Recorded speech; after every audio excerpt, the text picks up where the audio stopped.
Hello everyone, my name is Abhishek and I welcome you all to my YouTube channel IQ मंत्रा।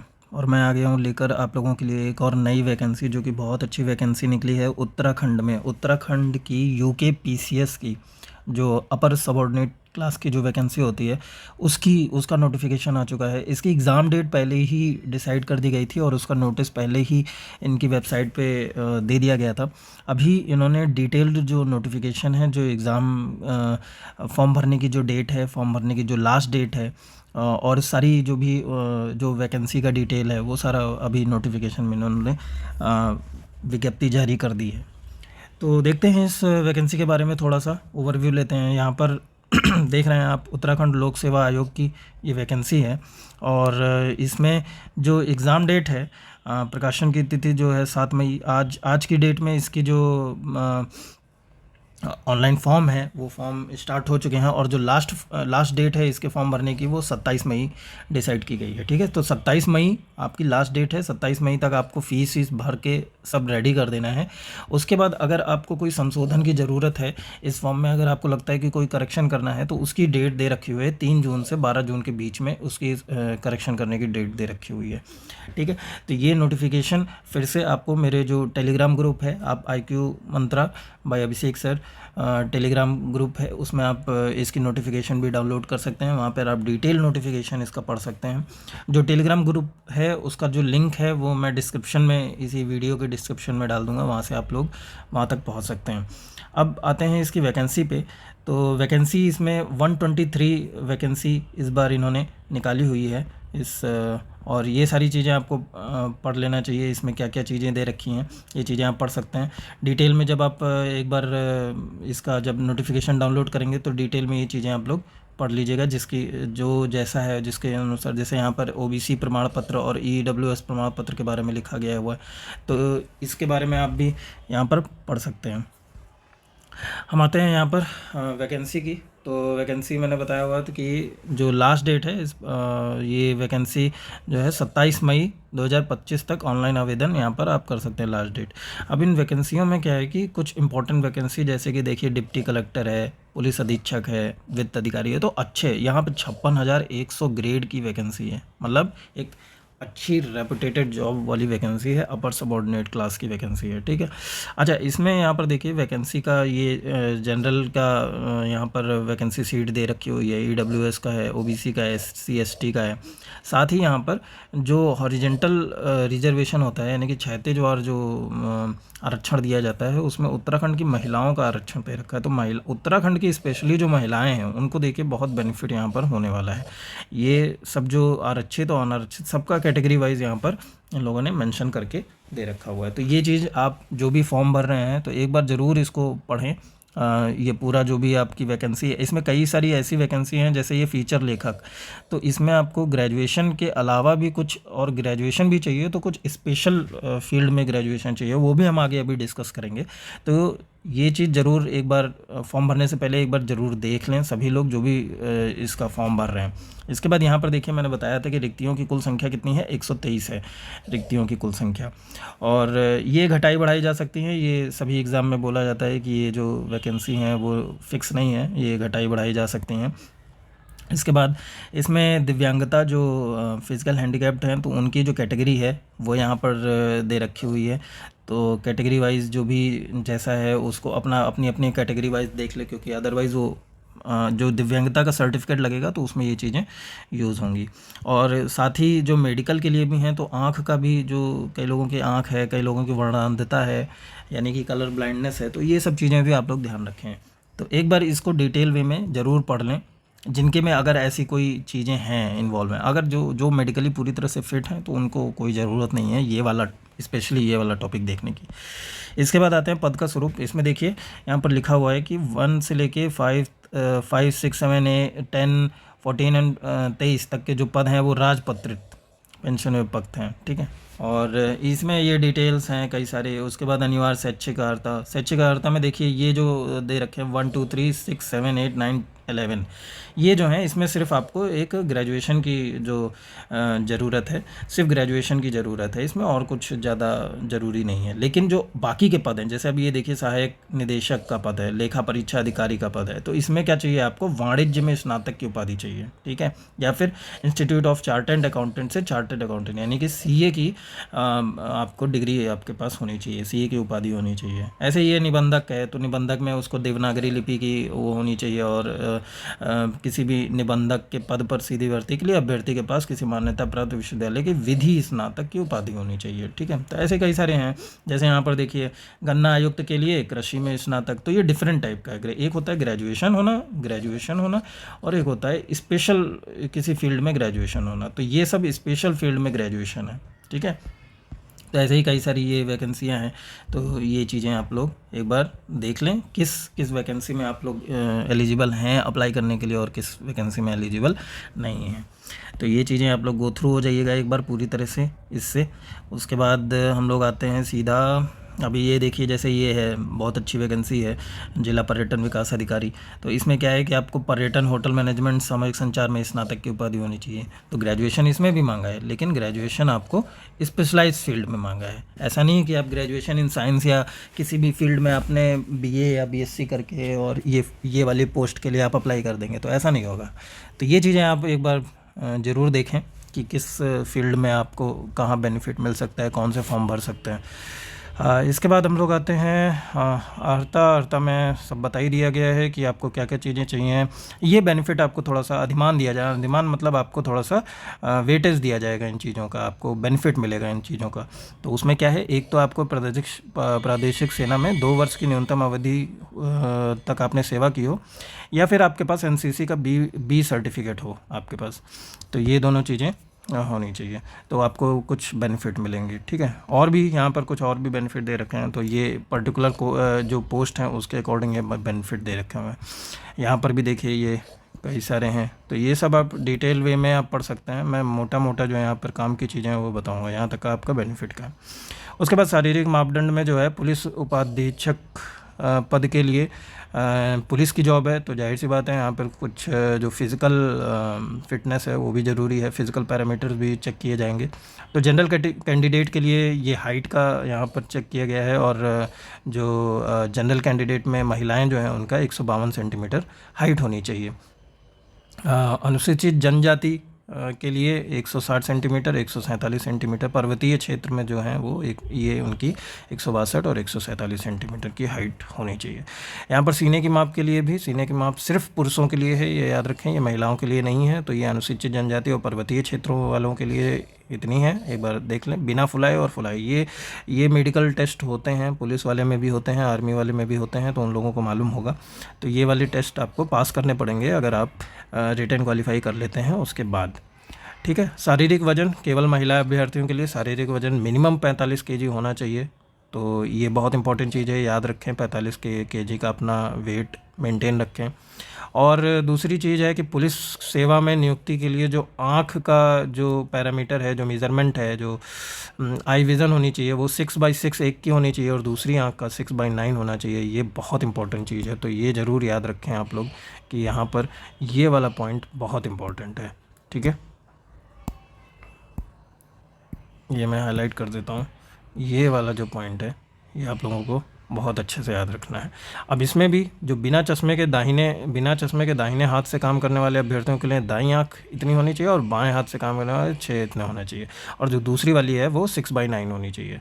तो इस तरह का ये वाला जो पॉइंट है ये ज़रूर याद रखें, आँख वाला जो पॉइंट है, क्योंकि कई बार क्या होता है ये चीज़ इग्नोर हो जाती है, तो ये वाला पॉइंट ज़रूर याद रखें आप लोग। साथ ही इसमें जो एक पॉइंट और है ये वर्णांधता, तो वर्णांधता नहीं होनी चाहिए, कलर ब्लाइंडनेस नहीं होना चाहिए।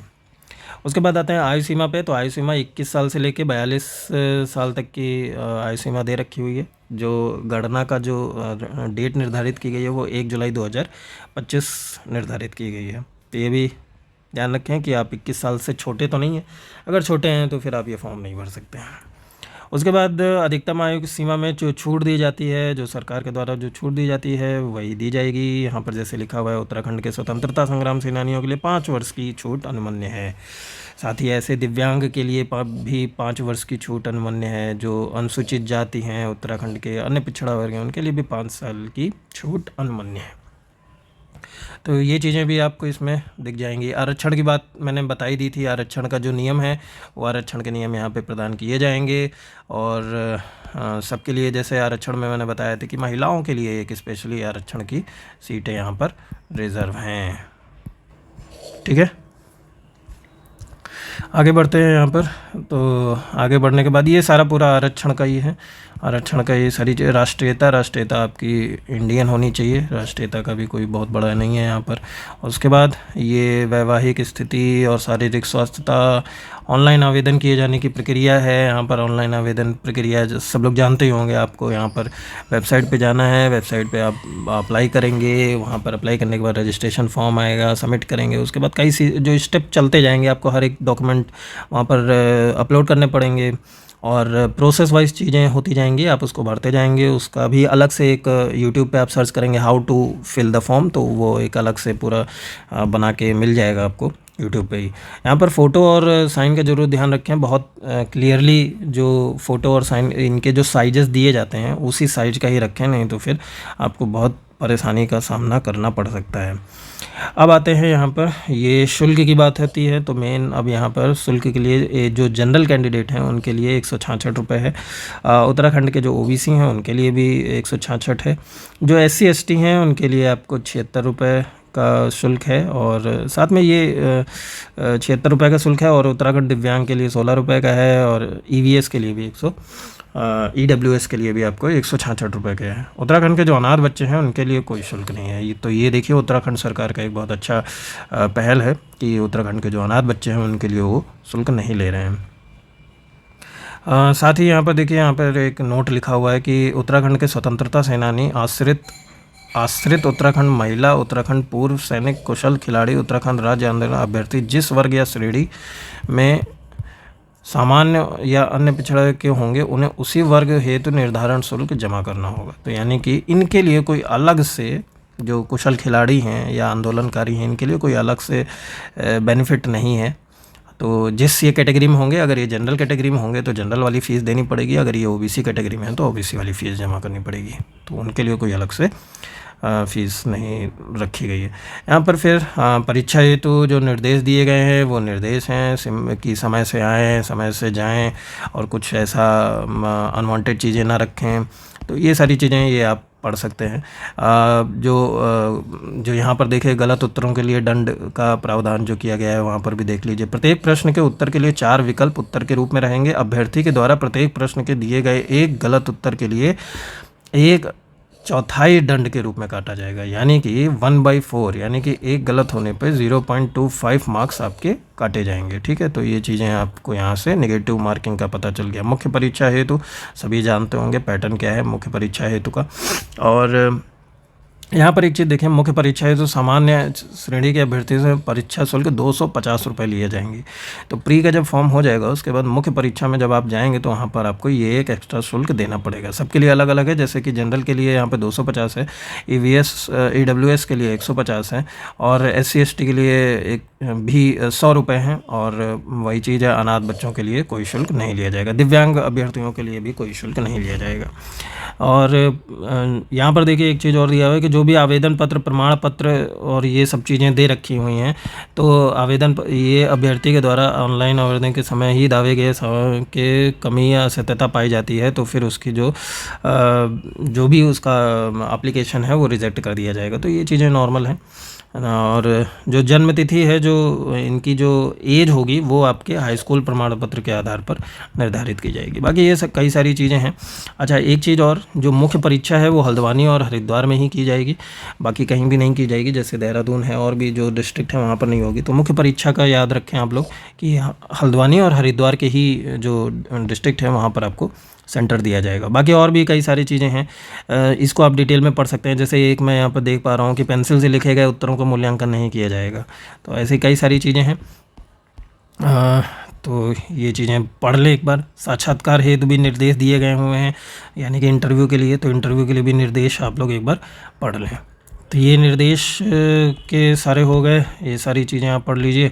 उसके बाद अब ये जो प्री का है, यहाँ पर देखिए जो प्री का है ये वस्तुनिष्ठ प्रकार, तो इसमें ये नगर के नाम दे रखे हुए हैं, उनके कोड दे रखे हुए हैं। तो हो सकता है यहाँ पर आपको जब सेंटर प्रेफरेंस भरवाएगा, ठीक है, सेंटर का जब आप फॉर्म फिल करेंगे तो सेंटर प्रेफरेंस में भरवाएगा, तो वहाँ पे आपको ये कोड यूज़ करने पड़ेंगे हो सकता है। तो कोड आप ये जहाँ पे आप सेंटर चाहते हैं तो वो आप अपना जैसे मान लीजिए किसी को देहरादून चाहिए तो वो 19 नंबर का कोड उसमें फिल करेगा, ठीक है। और उसके बाद ये जो है पैटर्न है। अब पैटर्न की बात कर लेते हैं कि क्या पैटर्न है। तो जो भी हमारा UKPSC का जो अपर लेवल के एग्ज़ाम होते हैं उसमें पैटर्न यही सेम फॉलो होता है। पहले प्री होता है, फिर मेंस होता है और उसके बाद इंटरव्यू होता है। 3 स्टेज का पैटर्न होता है, 3 स्टेज का एग्ज़ाम होता है, प्री, मेंस एंड इंटरव्यू। तो सबसे पहला जो हमारा एग्ज़ाम होगा वो प्री है, जो कि ये लिखा हुआ है प्रारंभिक परीक्षा। तो प्री में भी 2 पेपर होते हैं, एक पेपर 1 और एक पेपर 2। पेपर 1 में जो है वो हमारा सामान्य अध्ययन है, यानी कि GS का पूरा क्वेश्चन पूछा जाएगा यहाँ पर आपसे, और जो कि 150 क्वेश्चन का होगा और 150 नंबर का होगा, यानी कि एक क्वेश्चन 1 नंबर का होगा और समय सीमा जो है वो 2 घंटे की रहेगी। दूसरा जो प्रश्न पत्र रहेगा पेपर 2, उसमें जो है कि कॉमन एप्टीट्यूड और जो कॉमन चीज़ें हैं, जैसे CSAT होता है, आप इसको जनरली समझ लीजिए कि जो कॉमन CSAT होता है वैसा ही ये वाला पेपर रहने वाला है। और इसमें 100 क्वेश्चन पूछे जाएंगे, प्रत्येक क्वेश्चन 1.5 नंबर का रहेगा। ये चीज़ ध्यान रखना है यहाँ पर जो मूल्यांकन है वो 1.5 अंकों का रहेगा, ठीक है। और इसी हिसाब से ये 150 नंबर का ये हो जाएगा, यानी कि यहाँ पर 100 क्वेश्चन है और 150 नंबर का होगा और समय वही 2 घंटे का। ये मैंने बता ही दिया था कि 1/4 अंक काटा जाएगा इसमें से, यानी कि 0.25, एक क्वेश्चन गलत होने पर 0.25 जो अंक है वो काटे जाएंगे, ठीक है। अच्छा, एक बात यहाँ पर याद रखिएगा कि जब आप CSAT वाला पेपर देंगे, यानी कि पेपर 2 जब देंगे, तो उसमें याद रखिएगा कि एक क्वेश्चन आपका 1.5 है, 1.5 नंबर का है, और इसका बाई 4 करेंगे।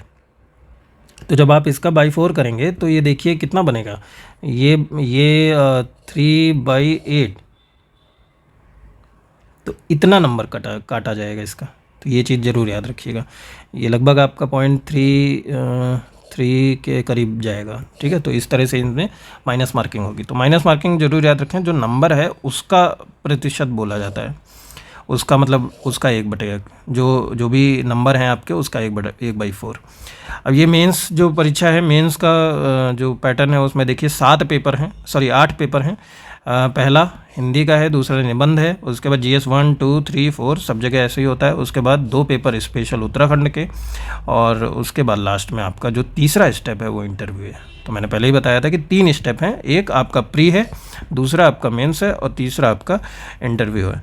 तो प्री में 2 पेपर हो गए 150 के। ये वाला सिर्फ आपका जो पेपर है, ये वाला पेपर सिर्फ आपको क्वालिफाई करना होता है, इसमें कोई मेरिट नहीं बनती है।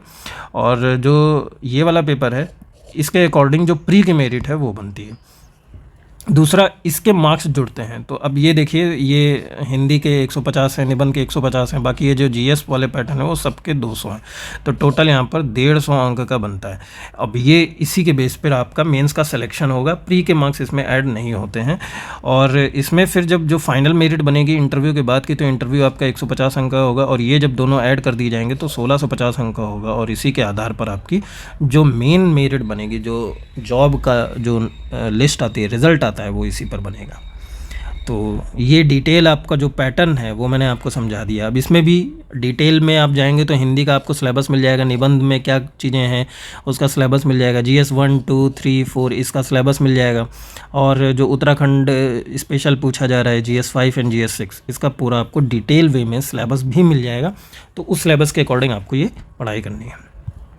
ये यहाँ पर देखिए, जैसे कि अब ये सिलेबस की बातें हो रही हैं, तो मैं सिलेबस अब यहाँ पर मैं सिर्फ दिखा दे रहा हूँ कि यहाँ पर सिलेबस भी दे रखा हुआ है। ये प्री का है वस्तुनिष्ठ प्रकार, 150 क्वेश्चन, 150 मार्क्स का, 2 घंटे का है।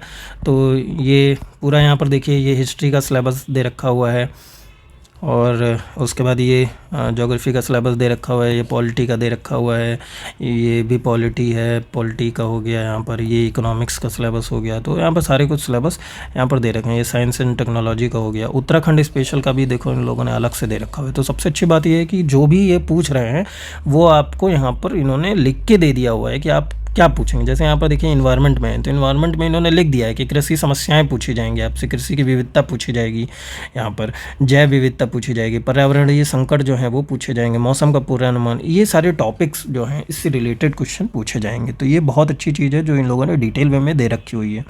उसके बाद आप आगे बढ़ेंगे तो यहाँ पर यूनिट 6 जो है वो अंतर्राष्ट्रीय महत्व की सामयिक घटनाएं, यानी कि इसको आप बोल सकते हो करंट अफेयर, जो कि बहुत इंपॉर्टेंट टॉपिक रखता है किसी भी नॉन टेक एग्ज़ाम के लिए। उसके बाद जो हमारी जो सी सेट का पेपर मैंने बताया था कि जो बुद्धिमत्ता वाला पेपर है सी सेट का, उसका भी इन लोगों ने यहाँ पर पूरा डिटेल वे में पूरा यहाँ पर सिलेबस डिफाइन करके रखा हुआ है। इसके बाद लिखित प्रकृति यानी कि आपका मेंस, तो मेंस का भी मैंने बताया था कि मेंस का भी आपको सिलेबस दे रखा हुआ है। यहाँ पर देखिए मैंने बताया था हिंदी के लिए आपको 150 अंक। तो हिंदी में क्या क्या चीज़ें हैं, शब्द रचना, शब्द विवेक, शब्द शुद्धि, वाक्य रचना, मुहावरे, पत्र लेखन, तो ये सारी चीज़ें हैं।